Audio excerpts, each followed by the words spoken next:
Hola, ¿qué tal? ¿Cómo están? Bienvenidas, bienvenidos. Soy Emilio Saldaña, el Pisu. Me acompaña mi compañero y socio en todos estos menesteres, Carlos Castañeda, director además de Hugo Blava, a quien le agradezco muchísimo que nos acompañe. Pero además, como pueden ver y ya van a ver a continuación, tenemos una mesa espectacular en todos los sentidos.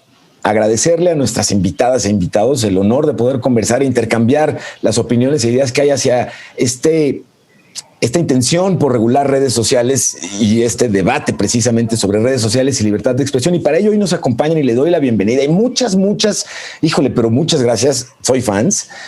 Nos acompaña Cintia Solís. Ella es socia fundadora de Lexinf. Ella es consultora internacional especializada en derecho de nuevas tecnologías y experta en temas que están relacionados con derecho de autor, propiedad intelectual, ciberseguridad, todo esto dentro del entorno digital. Le agradezco mucho que nos acompañe. Bienvenida, Cintia. Nos acompaña también Cici de la Peña. Es gerente regional de comercio digital y organismos internacionales en ALAI, la Asociación Latinoamericana de Internet, que conglomera a la mayoría de las plataformas digitales a través justamente de esta organización. Y Cici siendo su voz, a quien le agradecemos muchísimo el tiempo. Gracias, Cici. Nos acompaña también don Javier Alard. Él es director general de Amity, una persona con una carrera que nos tomaría pues otra sesión irles listando, pero la experiencia que acompaña a Javier y la representación de la Asociación Mexicana de la Industria de Tecnologías de la Información hace muy relevante el evento y la oportunidad de conversar. Gracias, don Javier, y bienvenido. Y nos acompaña también Julio Vega. Él es director general de la Asociación de Internet MX, con una experiencia también increíblemente amplia, tanto en temas de gobierno y tecnologías para la información, como toda la forma en la que la industria que crea tecnologías para la información se va relacionando y se organiza para presentar voces unificadas ante temas de coyuntura, como es el caso, y le agradezco con mucho cariño también a Julio que nos acompañe. Y finalmente, y evidentemente no menos importante, Luis Fernando García. Él es director general de la Red en Defensa de los Derechos Digitales, R3D, en México, y una persona también ampliamente reconocida y con una experiencia y un conocimiento muy vasto en todos los temas que tienen justamente que ver con los derechos digitales y la forma en la que usuarias y usuarios y en general podemos utilizar este tipo de plataformas y cómo dan cuenta a través de su organización de las distintas amenazas que se van detectando en materia de legislación o en materia del uso mismo de las plataformas y de cómo afectan en muchos casos estos derechos digitales. Y por ello es un honor tener la presencia de Luis Fernando. Te agradezco muchísimo que nos acompañen. Pues bienvenidos. Y rapidísimo para entrar en materia, aprovechar que están ustedes todos reunidos, estamos reunidas. Libertad de expresión, regular estas redes sociales. ¿Qué está pasando con nuestras redes sociales? Cintia, ¿qué opinas? A ver, mira, definitivamente nadie puede negar que el derecho a la libertad de expresión es un derecho fundamental que abre la puerta a al ejercicio de muchísimos otros derechos. Entonces es un derecho que debemos de preservar y debemos de cuidar. Sin embargo, desde mi perspectiva, ni el borrador que se presentó por parte del senador, ni tampoco la iniciativa de reforma de ley, del diputado Hidalgo, yo no acabo de encontrar cómo es que nos va a ayudar a garantizar esa libertad de expresión, ¿no? Porque al final del día es un derecho constitucionalmente reconocido y ahí está. Y al final, desde mi perspectiva, por ahí Luis Fernando también ahorita ya dará su opinión, yo considero que no está abonando a esto. Ahora, también hay que recordar que el derecho a la libertad de expresión no es un derecho absoluto, ¿no? Es decir, hay consecuencias, de alguna manera, una vez que se ejerce, bueno, potencialmente puede haber consecuencias respecto de del contenido de esa expresión. Obviamente no pueden censurarte a priori, o sea, la censura está prohibida, está completamente, digamos, no solamente está prohibida por ley, sino además de todo es reprochable en todos los casos. Y hay que ver específicamente, hay que evaluar en qué casos se trata de censura y en qué casos no. Yo, desde mi perspectiva, creo que muchos de los casos que se está diciendo que hubo censura, no la hubo. Esa es mi postura al respecto.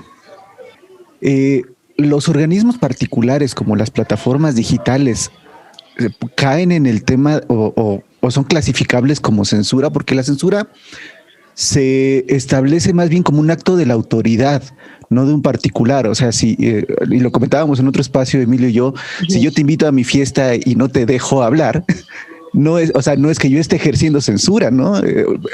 Pero bueno, eso ustedes que son expertos y pues más letrados que nosotros en estos temas, por favor, si quieres, Javier, de una vez compartirnos tu perspectiva. Gracias. Mira, coincido con Cintia y algo que quisiera yo puntualizar es que entre el derecho a la libertad de expresión y el libertinaje de expresión hay una buena diferencia, porque algo es el derecho fundamental que todos tenemos para expresar, no solamente en las redes, sino en medios impresos, en la academia, en conferencias, en donde quieras. Nuestra manera de pensar en aspectos políticos, religiosos, económicos, de amistad. Y otra cosa es utilizar estas redes para difundir información no veraz, para insultar, para amenazar, que son delitos tipificados. Difamación, amenazas, hostigamientos, son delitos que están tipificados y que quien lo hace pues debe responder. Ahora, en el caso de que los proveedores de las plataformas sean los responsables de calificar y de sentenciar, yo creo que les estaríamos dando o están tomando el papel del Ministerio Público y del juez en el momento, y esto nos pasaba cuando veíamos la ley de derechos de autor o esta de los autores y compositores de música, donde también decían, oye, es que la ISP debería de vigilar qué transita por la red que viola los derechos de autor. Y dices, no, porque no es ni Ministerio Público, ni juez, ni quien va a ejecutar la sentencia. Entonces ahí hay una zona gris. Yo coincido con Cintia, no veo cómo garantizar la libertad de expresión, que es un propósito noble. Pero como dicen, en los detalles está el diablo, ¿no? A mí hay algo mucho que me preocupa mucho dentro de esta iniciativa, y es el hecho de que la autoridad tenga que otorgar permisos para poder brindar servicios de plataforma, porque no sabemos para otorgar ese permiso qué condiciones van a pedir. Si va a ser similar a una concesión como las que existen el día de hoy para telefonía celular o para televisión restringida o para servicios de internet, o un simple permiso de llenar un formulario y adelante, ¿no?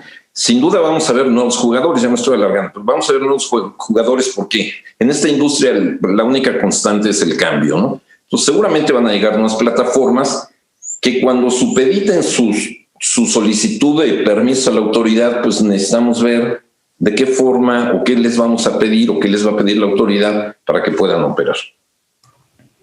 Antes de que pasemos a esta parte que estás comentando, Javier, que además me interesa muchísimo, por supuesto, la opinión que tendrían al respecto Julio y Sisi, evidentemente, me gustaría rapidísimo regresarle la bolita a Luis Fernando. Luis Fernando, ¿censura? ¿No censura? Tú tienes un entendimiento muy, muy profundo al respecto que te agradezco nos puedas compartir. Bueno, desde mi perspectiva, sí es posible que una plataforma dominante, es muy importante, no cualquiera, si yo en mi blog censuro un comentario que tiene 100 visitas, tú puedes encontrar una vía, un vehículo para difundir y acceder a una audiencia igual o mayor con bastante facilidad. Pero sí la concentración y el poder que han ido concentrando en algunas plataformas sí es susceptible de generar problemas para la libertad de expresión. Es decir, si a mí me bajan un video de YouTube o una publicación en Facebook, sí que son dominantes, que tienen, digamos, una posición de mercado muy, muy, muy grande, sí me excluyes de acceso a una audiencia muy importante, y eso puede repercutir en la libertad de expresión. Y la libertad de expresión no es nada más un derecho de la persona que se expresa, sino es el derecho de la sociedad también a recibir esa información. Entonces, yo no creo que sea, digamos, que no puedan violar la libertad de expresión las empresas tecnológicas, sí lo pueden hacer, pero sin duda creo que las iniciativas presentadas, en particular del senador Monreal, son muy inadecuadas y lejos de protegerla, la amenazan, porque sería una pena que sustituyéramos la censura o con el pretexto de intentar impedir la censura privada, fortalezcamos la censura estatal. Ambas reprochables. Creo que sí hay maneras de fomentar un mayor respeto a la libertad de expresión, tanto por parte de empresas como por parte de gobiernos, y más adelante seguramente hablaremos sobre cómo creo que sí, pero sin duda exigir autorización, exigirle a las plataformas que censuren bajo conceptos vagos como noticias falsas o mensajes de odio, que son conceptos sumamente interpretables y problemáticos. genera muchos más problemas para la libertad de expresión. Pero también sí quiero destacar cómo esta discusión debería estar y debe estar muy ligada al fenómeno de concentración. Es un tema también de competencia y tendríamos que discutir, y ahí creo que es válido, y sí se necesita, el Estado sí tiene un rol que jugar para asegurarse que el poder acumulado por algunos actores en Internet no repercuta en los derechos humanos. No nada más la libertad de expresión, también privacidad, también la innovación, la competencia, y podemos discutir eso, creo que mejor, ¿no? Creo que las iniciativas hasta ahora que se han presentado, pues, que dejan muchísimo que desear, e insisto, pues generan más problemas de los que pretenden solucionar. Que te agradezco además muchísimo esa observación que nos compartes. Sí. ¿Cuál sería, considerando esto que han estado comentando y además considerando que tú traes pues el alacrán en la espalda de representar la voz de todas estas plataformas en este sentido? ¿Cuál es la postura de la organización que representas respecto a estas iniciativas que estamos viendo, particularmente el senador Monreal que nos reúne el día de hoy? Sí, nosotros hemos sido bastante vocales con respecto a la posición de la ALAI para la iniciativa que presentó el senador Ricardo Monreal, y se lo hemos expresado también a él y a su equipo desde las primeras conversaciones que tuvimos. Lo más grave que nosotros vemos en esta iniciativa es que está atentando contra la naturaleza libre y abierta del Internet al atribuirle o darle atribuciones a un ente regulador para que pueda decidir o pueda exigir qué tipo de contenido se deja o se baja, sobre todo qué criterio, qué mecanismo puede el regulador decidir si es que ya una red social suspendió una cuenta. Ahora, las plataformas digitales, las redes sociales, tienen ciertos criterios para decidir cuáles son esa interacción entre la comunidad de esa red social. Y bajo esos criterios, entonces, es cuando ellos deciden remover o no ciertas cuentas. Los criterios difieren entre una red social y otra, ¿no? No todo es Twitter o no todo es Facebook. También hay redes, no sé, de deportistas, Strava, por ejemplo, o Garmin, ¿no? Donde pueden tener otros criterios y que pueden también llegar a mucho más de 1 millón de seguidores, ¿no? O sea, también hay que aclarar que 1 millón de seguidores tampoco es tanto. Sobre todo si consideramos que la economía digital, las redes sociales, la economía digital, pues se maneja básicamente por economías de escala, precisamente porque Internet es una red global, es una red abierta, donde las barreras geográficas del Internet en México no terminan en la frontera de Estados Unidos ni en Guatemala. Entonces, habiendo dicho esto, las redes sociales, cada una con sus criterios, en muchos tendrán coincidencias, en otros no, identifican qué es ese comportamiento que ellos establecen, porque es un emprendedurismo digital privado, qué es ese comportamiento que tienen que tener los usuarios. Si alguien infringe ese comportamiento, bueno, la plataforma o la red social tiene el derecho, porque es un emprendedurismo privado, de decir, tú estás infringiendo mis normas de operación, mis reglas, yo te voy a pedir que tú salgas. Y el ejemplo más claro es, tú vas a un gimnasio de estas cadenas enormes, todo el mundo para hacer ejercicio, y de repente llega un grupo de personas y se pone a hacer una carne asada en la alberca y a poner la música a todo volumen. Pues obviamente el manager te va a pedir que tú te retires de las instalaciones porque estás molestando a los otros usuarios, ¿no? Y entonces no tendrías por qué tener ahí a la Secretaría de Salud para venir a decirte, no, regresen a ese usuario que estaba haciendo una carne asada en la alberca olímpica, ¿no? Porque, no sé, si ya hubo alguien que infringió las reglas de esas instalaciones o de ese negocio, de ese emprendedurismo, bueno, pues tú tendrás que adecuarte a ellas. Y entonces, o sea, lo que yo entiendo desde lo que está compartiendo Luis Fernando y los colegas en el panel, sí es cierto, este tema digital nos ha hecho tener una transformación en todos los sentidos, no solamente una transformación en la economía digital o salud digital o educación digital, sino también en nuestro propio comportamiento social y cómo interactuamos. Es un fenómeno, Internet es un fenómeno que llegó a transformar la vida de las personas a nivel global, así como la luz, la rueda, la luz, la revolución industrial. El Internet también es una revolución. Y con ello, entonces, sí, exactamente, tenemos que ir identificando cuáles son esos procesos de interacción y ahora más en materia de libertad de expresión dentro de un ecosistema digital. Si bien coincido, hay emprendedurismos que pueden tener a lo mejor una gran concentración de usuarios por lo que es la naturaleza del Internet, pues es un debate que se tiene que abrir, ¿no? Pero no precisamente tiene que estar. Es un emprendedurismo privado, no tiene que estar regulado por un ente gubernamental, porque tú ahí estás atentando contra la naturaleza libre abierta del Internet y la gobernanza multipartita del Internet, donde el Internet no es gobernado por un solo ente, no tiene una voz preponderante. El Internet es de todos, sociedad civil, privados, gobierno, y todos tenemos que opinar en ese ecosistema digital. Entonces, esta iniciativa, al atribuirle al IFT a darle al IFT esas atribuciones de decidir que sí, que no, pues obviamente te está convirtiendo en un mecanismo similar a países donde el Internet está un poco más controlado, como Rusia o como China o Irán, y eso no es el régimen que México ostenta, ¿no? Entonces, nosotros lo que creemos, y eso se lo expresamos al senador, es abran el debate, veamos qué se tiene que hacer. O sea, libertad de expresión es muy ambiguo. Lo que para mí es bueno, para ti puede ser no tan bueno.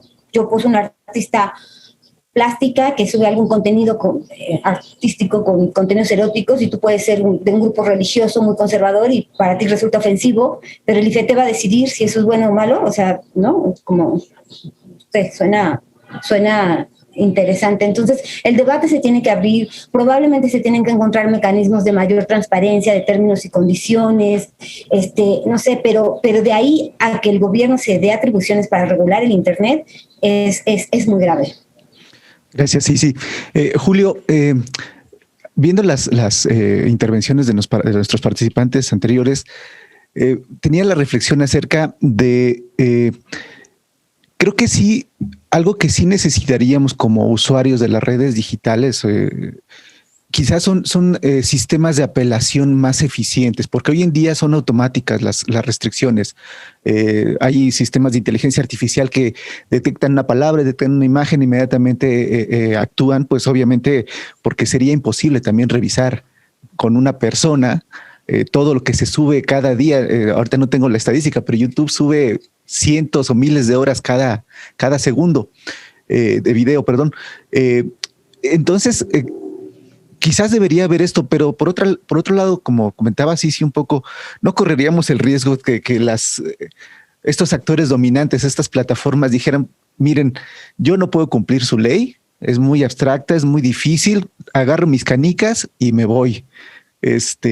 Al final, de los 7,000 millones de habitantes que habemos en la Tierra, México representa solamente 123 o 125. Entonces, el mercado digamos, se puede obviar para estas plataformas. Pero desde la Asociación Internet MX, ¿qué piensan, Julio? ¿Cómo están viendo pues todo este debate que se está generando y las necesidades de cambiar o de no cambiar nada?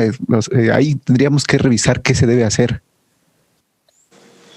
Gracias, Carlos. Déjame primero puntualizar algunas cosas respecto a la asociación. Ya nosotros hicimos un primer debate interno con los aludidos en las diferentes notas periodísticas y demás, más el resto de integrantes representados de sectores económicos de la economía digital.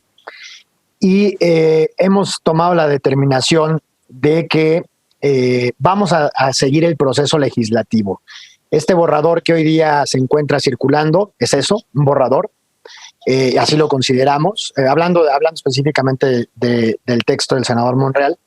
Y bueno, ya será el momento y el proceso legislativo el que cuando empiece nosotros formaremos parte de él. Ya hicimos la solicitud formal al respecto. A diferencia, quiero tomar esto, porque además me levanté de buenas, entonces quiero tomar esto de las cosas buenas que trae la iniciativa, ¿no?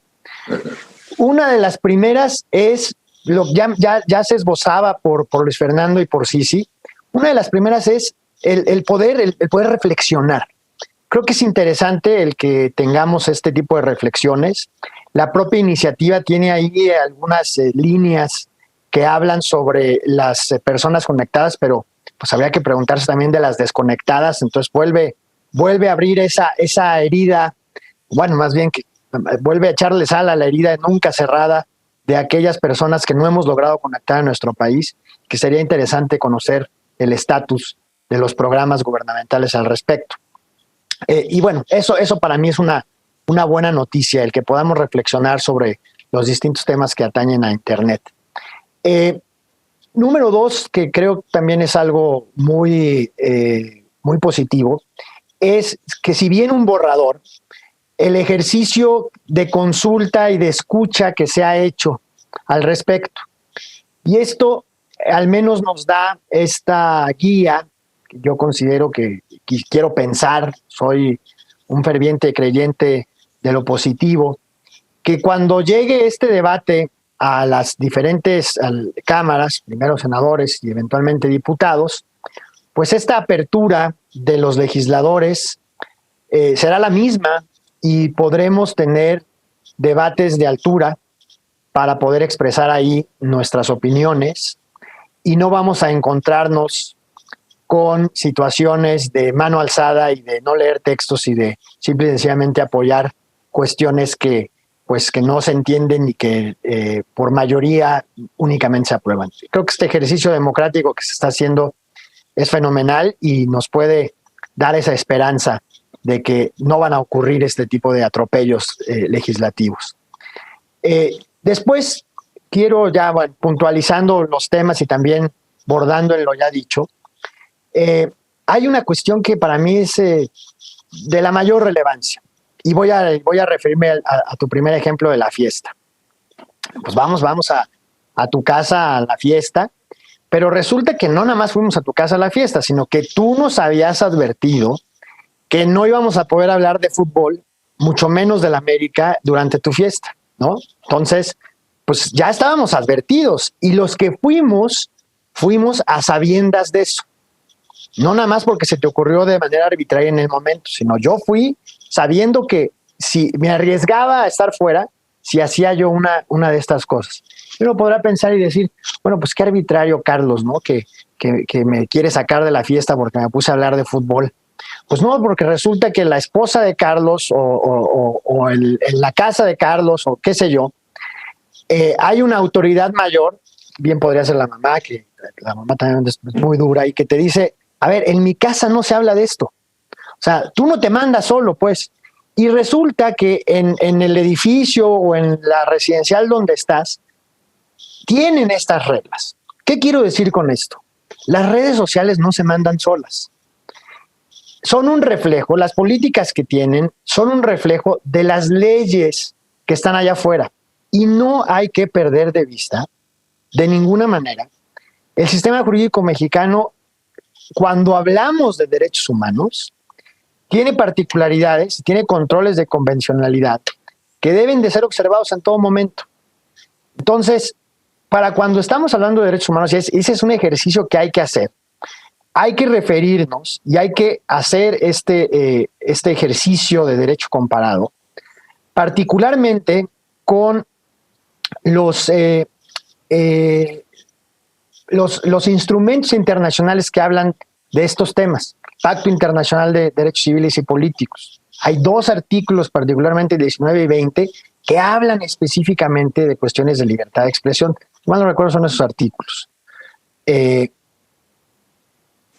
fin, los protocolos de estos instrumentos también son muy importantes. ¿Qué ha sucedido durante todos estos años con respecto a la libertad de expresión atendida desde los organismos internacionales?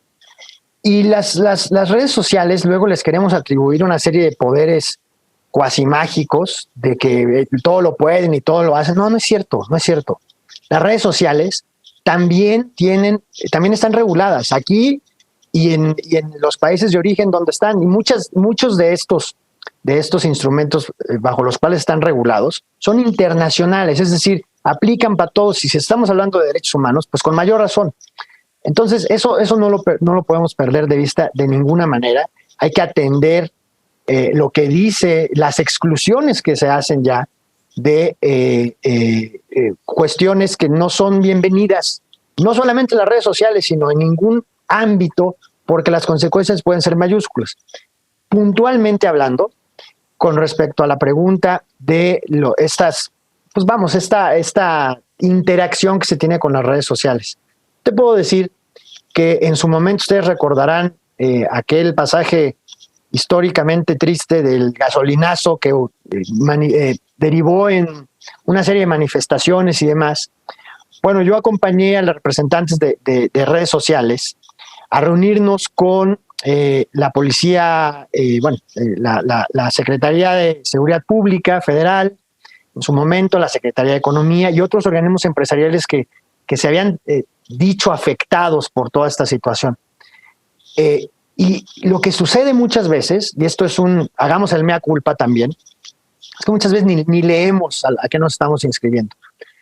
Hay discusiones, México ha sido parte de esas discusiones antiquísimas de cómo hacer que los términos y condiciones, las políticas de privacidad, etcétera, etcétera, sean más digeribles para el usuario común, las podamos leer rápido. Ese es un debate. México ha participado activamente en todo eso y sí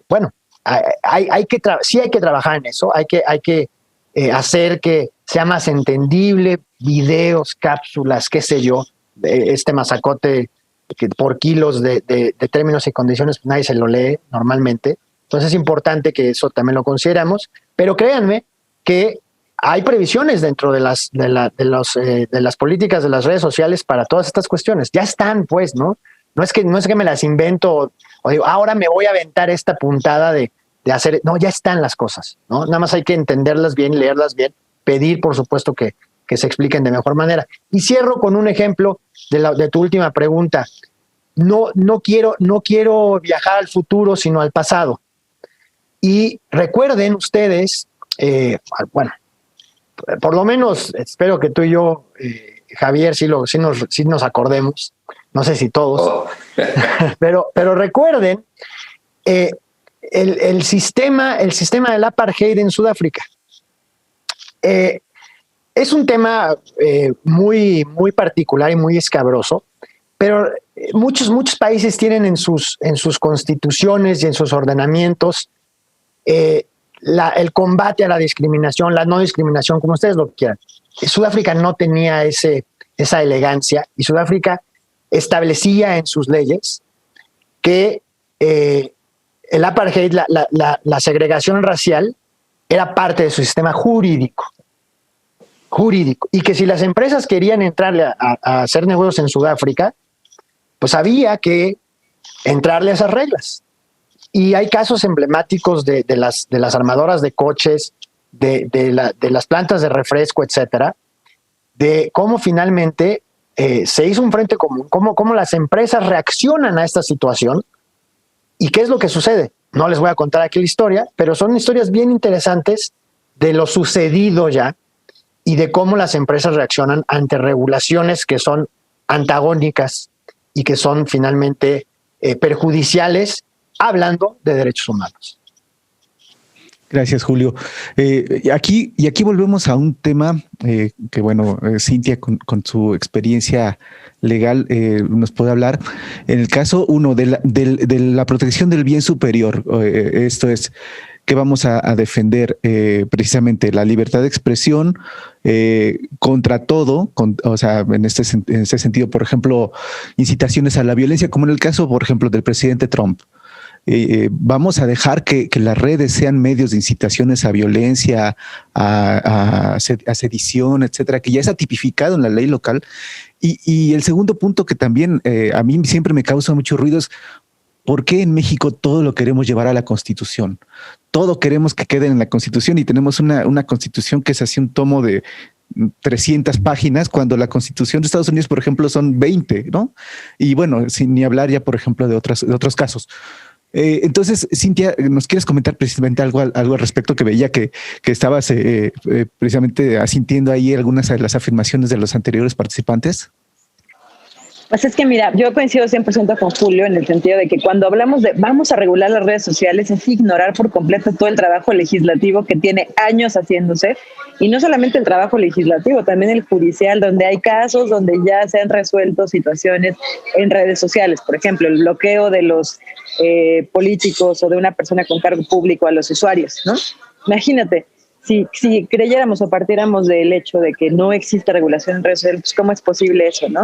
O ¿cómo es posible que hoy en día existe una ley federal del derecho de autor que te impone un mecanismo para dar de baja contenidos presuntamente infractores? O ¿cómo es posible que tengas una legislación, bueno, una serie de reformas estatales y federales llamadas como Ley Olimpia, donde de alguna manera se tienen que dar de baja esos contenidos? O sea, creo yo que es como lanzar esta palabra que es vendedora, pero que no es precisa, porque como ya decía Julio, o sea, desde hace muchísimos años estas plataformas tienen que cumplir regulación en todas partes del mundo, y la ley mexicana no escapa de, digamos, no, o sea, estas plataformas no se escapan 100% de la aplicación de la norma, pero obviamente hay que irnos al caso concreto. Ahora, tú comentabas del bien superior. Pues es que hay que analizar el caso por caso. Yo particularmente siempre he dicho en todos los lugares donde me he dicho, ¿y tú crees que el caso de Donald Trump fue censura? Yo creo que no. Y es más, los conservadores hace un par de años ya intentaron también iniciar acciones en contra de Twitter, de Facebook, de Apple, diciendo es que es censura. Y un juez de Washington, D.C. les dijo, pues ni siquiera es procedente tu demanda porque no son actores estatales, entonces son entes de carácter privado. Por lo tanto, consideramos que no hay materia, ¿no? Pero bueno, en ese orden de ideas, yo la verdad sí creo que el derecho a la libertad de expresión es muy importante, pero estas discusiones también se han dado ya en otras partes del mundo, por ejemplo en Europa, donde ya se determinó que si bien es fundamental, tampoco es un derecho absoluto, ¿no? Entonces, evidentemente, siempre hay que seguir el criterio de hasta dónde tu libertad de expresión no invade derechos de terceros, y evidentemente también las reglas de carácter privado, que son estos términos y condiciones de uso, que aunque como bien dice Julio, pues a veces sí son engorrosas de leer. Ahora, a veces parece que yo defiendo a las plataformas, no es así, soy neutral, pero también ha habido esfuerzos por parte de las plataformas. Hace como 2 semanas estaba justamente leyendo los términos de condiciones de Twitter, creo, y ya tienen como temas muy amigables, o sea, por lo menos ya los tienen más digeridos, ¿no? Igual otras plataformas, WhatsApp y demás, ya por lo menos los tienen clasificados como por tema. Creo que se ha avanzado en eso. Gracias. Me preocupa leyendo la iniciativa el diputado Hidalgo, de que ya es iniciativa de ley, ya está incluida dentro del debate, que vienen temas o tienen términos como infodemia, que es una palabra, un neologismo falto de definición, por ejemplo. Y Luis Fernando, precisamente aquí tendríamos que enfrentarnos con entonces reinterpretar de qué estamos hablando, qué es la infodemia, quién clasifica las fake news, quién determina qué es digamos válido, ilícito, etcétera. Se lo vamos a dejar a un organismo estatal. Aquí lo están proponiendo que sea el Instituto Federal de Telecomunicaciones, pero yo veía, por ejemplo, en esa iniciativa que hace falta incluso que mencionen o que le den la palabra al Instituto Nacional de Acceso a la Información, que es la garante de la Ley Federal de Protección de Datos en posesión de particulares, ¿no? Donde no se menciona, y sí habla mucho de datos personales, etcétera. Entonces, me preocupa precisamente ver que quizás es un tema que hace rato lo comentaba Julio, que esperemos que no sea así, que no sea un tema donde pues es porque lo dijo alguien y vamos a levantar la mano sin leer, ¿no? Las iniciativas se ven confusas. ¿Ustedes qué piensan desde la R3D-MX? Sí, sin duda creemos que falta mucho diálogo, mucho trabajo. Por ejemplo, en Europa llevan discutiendo la posibilidad de renovar la regulación sobre este sector 10 años. Publicaron un draft en diciembre, van a publicar en unos meses probablemente ya una legislación, y se espera que la discusión en el Parlamento Europeo dure años, ¿no? Porque son temas complejos y tocan muchos temas. A mí es tan complejo que en Europa van a crear un ente exclusivo para eso, porque toca temas de competencia, de privacidad, de libertad de expresión, de otros aspectos que aquí en México tenemos desperdigados en muchos institutos. COFESE hoy es la autoridad competente en materia de competencia en el sector de Internet. El IFT hoy no es competente. El INAI en materia de protección de datos. La Profeco tiene algunas facultades y yo sé que en este gobierno le tienen fobia a los órganos constitucionales autónomos, pero la verdad es que suena mucho más viable, en su caso, que haya un regulador específico para ese sector o que se concentre las autoridades de competencia de nuevo, porque no estoy tan seguro de que el IFT tenga la capacidad para abordar estos temas. Lo que sí creo que es importante también tomar en cuenta al mismo tiempo es sí entender las diferencias del marco jurídico mexicano con el europeo, con el estadounidense, por ejemplo, en materia de libertad de expresión, porque creo que no estoy tan de acuerdo con algunas cosas que han dicho mis colegas. Por ejemplo, en Estados Unidos la libertad de expresión efectivamente se entiende casi exclusivamente como un derecho que le impone únicamente obligaciones al Estado, pero eso no es así en México. Y en Europa se permite la censura, algo que en México no permitimos. Entonces no tampoco traigamos y hagamos copy-paste de las decisiones judiciales y legislativas de otras jurisdicciones sin entender que en México el régimen de derechos humanos que tiene implica que el derecho a la libertad de expresión es un derecho mucho más complejo y que el Estado tiene obligaciones no nada más de respeto del derecho a la libertad de expresión, es decir, de no violar la libertad de expresión, sino también obligaciones de garantía y de protección que implican el que tiene que hacer cosas para asegurarse de que otros no vulneren esos derechos. Creo que ese marco es importante entenderlo, pero eso no justifica cualquier cosa, no justifica este tipo de iniciativas que creo que les falta muchísimo trabajo. Lo que sí creo es, a ver, ¿qué sí? Para no nada más decir que no. ¿Qué tipo de regulación? Yo sí creo que se necesita regulación en muchos rubros, pero una regulación bien pensada, bien construida, respetando el principio de participación multiactor, sin prisas. Si se hace con prisas, casi garantizado va a ser una mala regulación, pero ¿qué creo que sí se puede hacer específicamente sobre el tema de libertad de expresión? Primero, hay ciertas líneas rojas que no se pueden romper, ¿no? O sea, creo que el principio de no responsabilidad de intermediarios es básico, porque como ya se mencionaba, si tú haces a una plataforma responsable de lo que dicen sus usuarios, el incentivo para la plataforma es de censurar más, no de censurar menos. Si me vas a ser responsable, cualquier cosa que huela a posiblemente ilegal, yo lo voy a borrar porque no me quiero meter en problemas. Y al mismo tiempo también entender que la moderación de contenidos es necesaria y que no es solamente, no hay un solo modelo de moderación de contenidos. Hay plataformas como Wikipedia, como Reddit, en donde la moderación de contenidos la hace la propia comunidad bajo criterios muy diversos. Por ejemplo, en Reddit puedes hacer un subreddit sobre pasteles y alguien pone una foto de una gelatina y el moderador te la va a bajar porque eso no va en el subreddit de pasteles, va en el de gelatinas. Y hoy la legislación propuesta, por ejemplo, por el senador Monreal, impediría ese tipo de moderación de contenidos que atiende a intereses muy fluctuantes y que no se pueden prever todo desde la legislación. Desde mi punto de vista, la legislación no se debería meter en el contenido. No debería ponerse a decir, no tendría que ponerse a decir qué es lo que tienen que censurar y qué no tienen que censurar las plataformas, porque en México, además, sí está regulada la expresión. Y si tú difamas en redes sociales en México, no es un delito, pero sí hay potencialmente una responsabilidad civil por daño moral y hay responsabilidades ulteriores constitucionales que se pueden llegar a imponer en su caso. Entonces, hay vías que sí creo que puede hacer el Estado. El Estado puede fomentar y ser de alguna manera un garante de que las plataformas dominantes, verdaderamente dominantes, no bajo este criterio tan ambiguo y confuso de 1 millón de usuarios, no se sabe si usuarios en México, fuera, activos mensualmente, anualmente, qué tipo de usuarios, los que participan, los que nada más observan.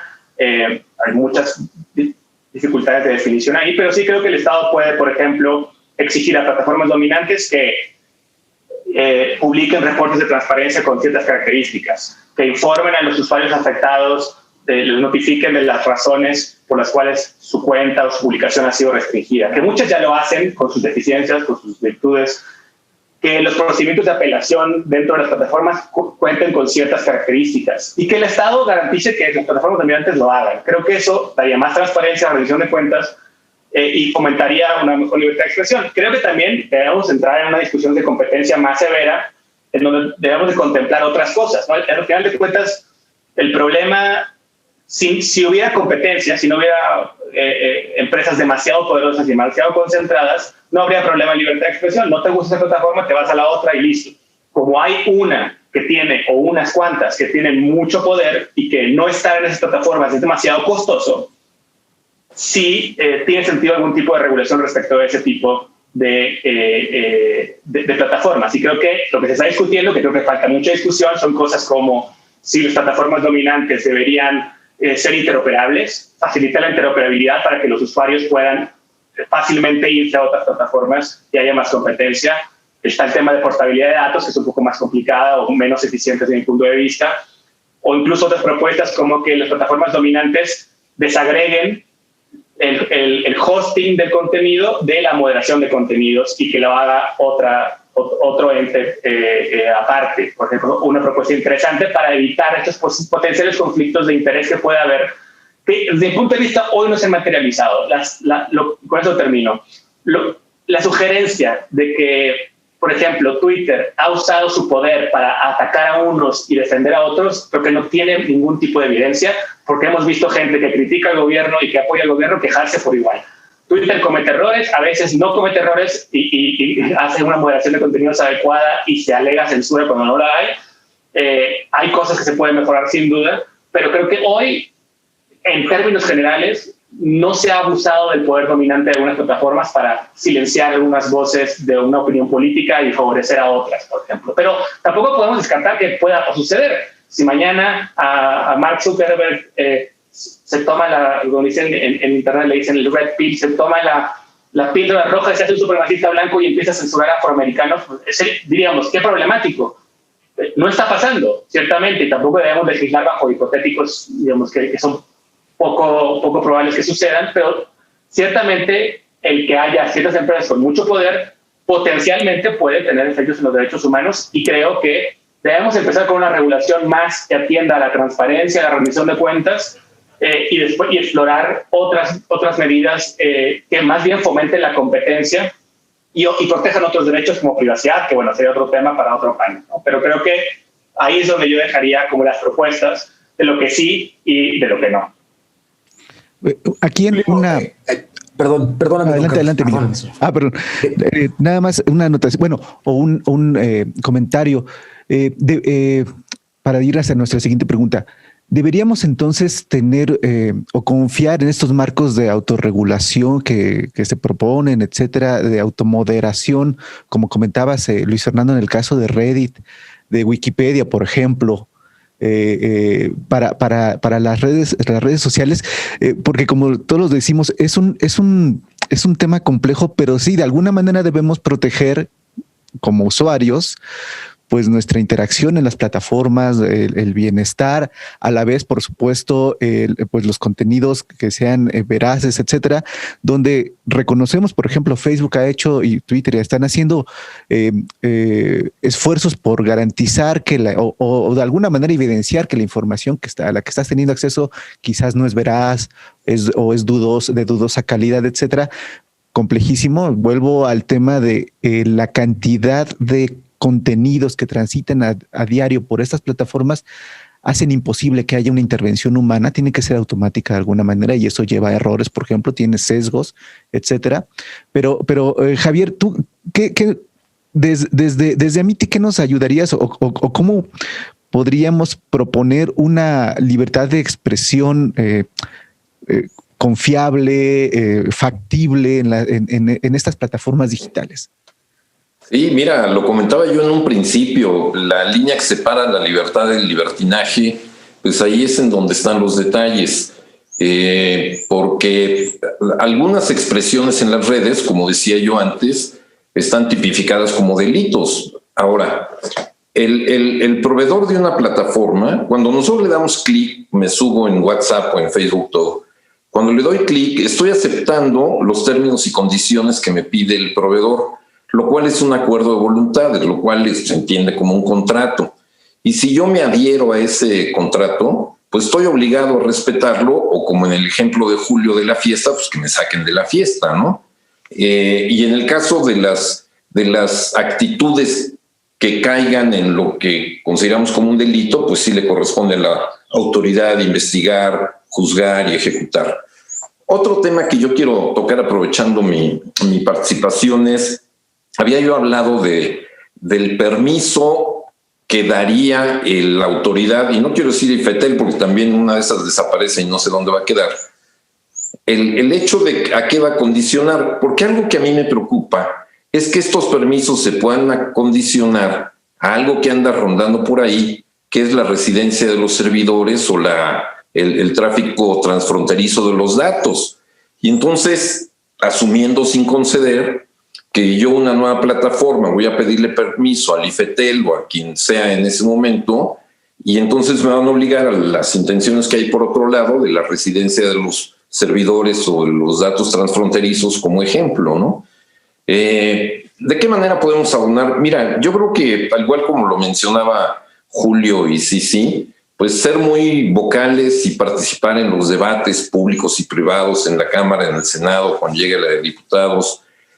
Nosotros como asociación, al igual que mis dos colegas, representamos varios segmentos de la industria con varios intereses. Nosotros, al igual que los demás, tenemos empresas nacionales y multinacionales, empresas grandotas, medianas y pequeñas. Somos empresas que desarrollan software, que dan servicios de IT, que son plataformas, que son ISPs. Entonces, como asociación, pues siempre procuramos un consenso y una posición neutral que de la mejor manera posible represente los intereses de la industria a la cual servimos, ¿no? Ese sería mi comentario. Muchísimas gracias, Javier. Julio, y nos acercamos al cierre del tiempo que les pedimos y que amablemente nos están regalando, y no queremos abusar, y sí agradecerles esta oportunidad de compartir con toda la comunidad de UGOB esto que están ustedes percibiendo al respecto. Julio, yo quisiera hacerte justo la misma pregunta en el sentido de lo que nos compartía ahorita Javier Alard, y va en el sentido de, además de la asociación como tal, que nos han estado compartiendo esta postura, ¿cómo has percibido tú la recepción de tus asociados, tan vastos, tan variado el tipo de asociados que tienen? ¿Cómo han percibido esta propuesta del senador? ¿Hay quienes estén de acuerdo? ¿Cómo la ven ustedes desde adentro? ¿Qué te han dicho? Mira, justamente estamos en el análisis de la iniciativa, bueno, no de la iniciativa, del borrador, pues, del texto, para que cuando ya finalmente, hablando de la del senador Monreal, para que cuando ya finalmente esto, se integre al proceso legislativo, podamos dar nuestras opiniones. Y tuvimos ya un primer encuentro. No hay finalmente una posición que diga vamos a apoyar esta iniciativa. Tenemos un periodo de recepción de comentarios que vence hoy es jueves, mañana. Entonces, pues bueno, estamos en construcción de esa. No prevemos que finalmente existan voces dentro de la asociación que apoyen el texto como hoy lo conocemos. Ojo, que esto no es lo mismo que decir la iniciativa. Puede ser que la iniciativa sea distinta. De hecho, entiendo que hay una serie de consultas y una serie de acercamientos para hacer modificaciones. Y bueno, en ese sentido, la asociación simplemente va a tratar de mediar, si fuera el caso, o simplemente dar una opinión objetiva respecto a la iniciativa cuando se transforme como tal, y listo. Esa será nuestra función. Participaremos, obviamente, en todos los debates. Construiremos, que en eso estamos, las posiciones más sólidas y robustas posibles, nutridas de los diferentes actores y sectores representados en la asociación. Y bueno, pues con esto lo que finalmente buscaremos es que, en caso de que exista una regulación, esta regulación atienda las auténticas necesidades del ecosistema mexicano y que no atente contra la naturaleza de Internet. Híjole, muchísimas gracias, Julio. Luis Fernando, quisiera preguntarte, y estoy intencionalmente dejándote hacia el final porque me interesa cerrar justamente con tu opinión y la de las empresas que tú representas. Luis Fernando, me interesa, por supuesto, además también la posición que ustedes nos han estado compartiendo en distintos medios y publicaciones, que además agradecemos mucho esa ayuda y la guía que R3D nos va dando a los usuarios en general para entender en dónde está el contexto de lo importante a ponerle atención. ¿Ya fueron convocados ustedes o alguna de las organizaciones con las que trabajan por el equipo del senador Monreal? Le vamos a tomar, por supuesto, la palabra a poder sentarnos y que escuche muchos de los planteamientos que la sociedad civil tenga para plantear. ¿Cómo ven ustedes ahí la cosa? Bueno, aún no. Básicamente él ha desdeñado bastante la participación de la sociedad civil. Nos ha dicho, mándennos por mail sus comentarios, ¿no? Ojalá haya apertura para un diálogo directo, incluso público, ¿no? Para nosotros no tenemos nada que esconder y nuestras posiciones siempre son públicas. Y bueno, esperamos que haya sensibilidad para construir una regulación que sí sea para proteger los derechos humanos y no tenga otros, incluso independientemente de los intereses, yo no puedo juzgar, no puedo especular sobre las intenciones, buenas o malas. Lo que hay en el texto va a tener efectos reales, independientemente de las intenciones. Muchas veces se alega en el Congreso, es que esa no es la intención. Bueno, tu intención es irrelevante. El texto dice que esto va a violar la libertad de expresión, o que esto no protege el derecho a la privacidad, o que esto tiene errores, o que queda confuso y genera incertidumbre jurídica. Entonces, tus intenciones no son irrelevantes. Lo importante es el texto. Y creo que el texto será mejor mientras, como dice el dicho, dos cabezas piensan mejor que una y muchas cabezas piensan mejor que un par. Y creo que si esta discusión se convierte en una negociación entre Estado y compañías, no necesariamente los intereses de los usuarios van a estar muy bien salvaguardados. Ojalá haya la apertura para que desde la sociedad civil aportemos también desde nuestra expertise, nuestro punto de vista, y podamos construir una regulación que se necesita, que creo que debe tomar más tiempo, para verdaderamente atender todos los temas que necesitamos atender en muchas legislaciones, no nada más en la ley de telecomunicaciones. Hay que hacer reformas a la ley de datos personales, a la ley de competencia. Hay que pensar muy bien el tema del regulador, si el IFT es el adecuado o no, si hay que crear uno, si tienen que estar las facultades dispersas en varios institutos, ¿no?, que hay que discutir. Y creo que podemos avanzar en construir una regulación que sea verdaderamente para beneficiar los derechos humanos y que no se use como pretexto o que, aún sin mala intención, genere efectos adversos a esos derechos humanos. Muchísimas gracias, Luis Fernando García, director de la Red en Defensa de los Derechos Digitales. Javier Alarde, en atención al tiempo que tienes que ya retirarte, te pediré si nos puedes regalar, por favor, director general de AMITI, la Asociación Mexicana de la Industria de Tecnologías de Información, tus conclusiones y agradecerte que nos acompañes, señor.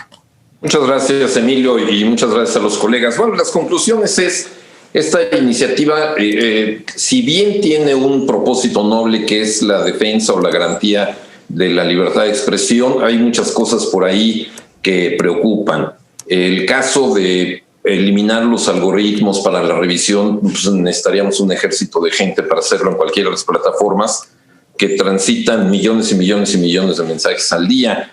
La otra parte que nos preocupa mucho es cómo se va a condicionar el otorgamiento de los permisos a las actuales y a las futuras plataformas. Y en realidad, ¿cómo va a impactar todo esto? También va al amparo del TEMEC, en específico del artículo 19 del capítulo 19 del TEMEC, que habla del comercio electrónico, en donde precisamente dice fomentar el comercio de estas plataformas. No solamente son mensajes entre personas, también se utilizan para actividades comerciales, venta de productos y servicios, y eso puede impactar o puede tener efectos en lo acordado en el TEMEC por los tres países. Esas serían mis conclusiones. Estaremos pendientes, al igual que todo el mundo, tratando de participar en foros, debates públicos y privados, acercarnos a los legisladores y consensar la postura de nuestra industria y influir en esta iniciativa. Por supuesto, Cici de la Peña, gerente regional de Comercio Digital y Organismos Internacionales en ALAI, la Asociación Latinoamericana de Internet. Agradecerte también el que nos hayas hecho el favor de acompañarnos.